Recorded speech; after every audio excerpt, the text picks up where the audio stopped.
Promesse biblique du jour. Comment triompher des forteresses érigées dans nos pensées? C'est important de changer sa mentalité, d'avoir la mentalité de Dieu, la mentalité de la parole de Dieu. On ne s'imagine pas que nos pensées puissent engendrer des icebergs ou des pierres d'achoppement dans nos vies. On accuse toujours les autres par nos échecs, sans imaginer que le coupable puisse être nous-mêmes. On cohabite avec lui jour et nuit, notre moi. Et si tes pensées te poussaient à échouer, quand nos pensées représentent un danger, le siège de nos émotions est le cœur et toutes nos pensées sont uniquement son reflet. Et oui, on a tendance à croire que ce que l'on pense n'a pas d'incidence sur la vie courante ou notre futur. Mais une chose qu'il faut savoir est que la pensée se nourrit des sentiments qui se trouvent dans le cœur. Alors, si tu n'as pas d'estime pour toi-même par exemple, tu auras plutôt tendance à nourrir de la haine et du mépris pour ta personne, ce qui va engendrer des pensées néfastes et l'attitude suivra la même courbe.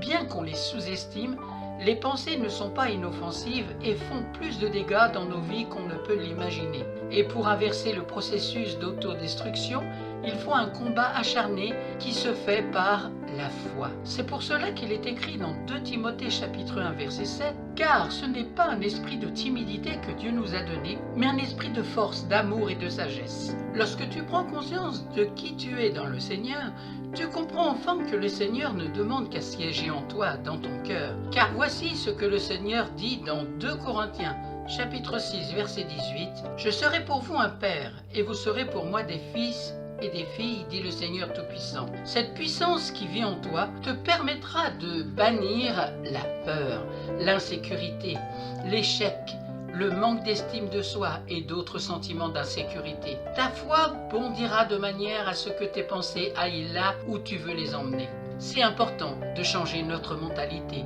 Nous avons tous grandi différemment avec les principes de nos parents qui ont été eux-mêmes éduqués par nos grands-parents et qui ont acquis des méthodes peut-être archaïques ou peu conventionnelles. Ils avaient l'habitude qui allait avec ce qu'on leur avait appris, des pensées axées sur une discipline ferme et non négociable, parfois injuste dans les termes. Ce n'est pas leur faute. Certaines disciplines sont erronées, mais encore faut-il le savoir et en prendre conscience, vouloir changer. Et c'est ce que nous devons faire, changer la mentalité de nos cœurs, inverser le processus de pensée pour avoir des pensées positives, ce qui va engendrer une paix intérieure, une estime de soi, et on ira de l'avant, avec l'attitude qui ira avec.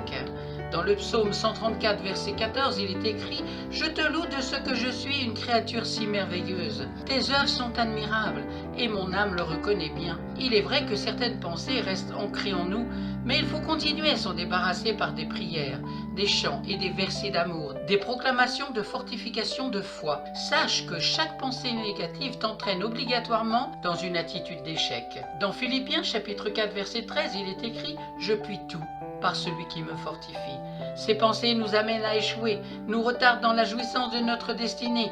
Je dis retardés, car le plan de Dieu est infaillible, mais il nous laisse prendre conscience de qui nous sommes en lui avant et dès lors, rien ne peut nous empêcher de bénéficier de ses bienfaits pour nous. Encore, faut-il avoir des pensées en accord avec la parole de Dieu sur tout le long de notre parcours spirituel. Pour éviter d'être ton propre ennemi, confie-toi au Seigneur qui te fortifiera pour changer tes pensées. Garde ta foi sur laquelle reposent les promesses de Christ.